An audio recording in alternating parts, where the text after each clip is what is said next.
Pass, எப்பெல்லாம் என் படம் release ஆகுதோ அப்பெல்லாம் நான் அந்த பீஃப் பத்தி பேசின பழைய பஞ்சாயத்தை இழுத்துட்டு வந்துடுறாங்க. இப்படி செம்ம ஓப்பனா ஆதங்கத்தோட பேசியிருக்காங்க நடிகை துஷாரா விஜயன்.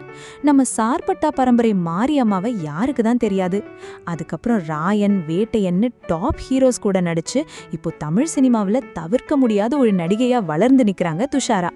இப்போ இவங்க நடிப்புல எக்ஸாம் அப்படின்ற வெப் சீரிஸ் ரிலீஸ் ஆகியிருக்கு.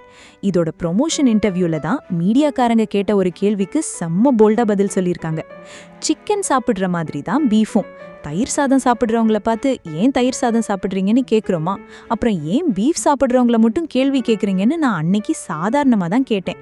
ஆனால் எப்போ என் படம் ரிலீஸ் ஆனாலும் இந்த ஒரு விஷயத்தை மட்டும் ஏன் இன்னும் நெட்டிசன்ஸ் விடாம துரத்திக்கிட்டே இருக்காங்கன்னு தெரியல அப்படின்னு சொல்லியிருக்காங்க.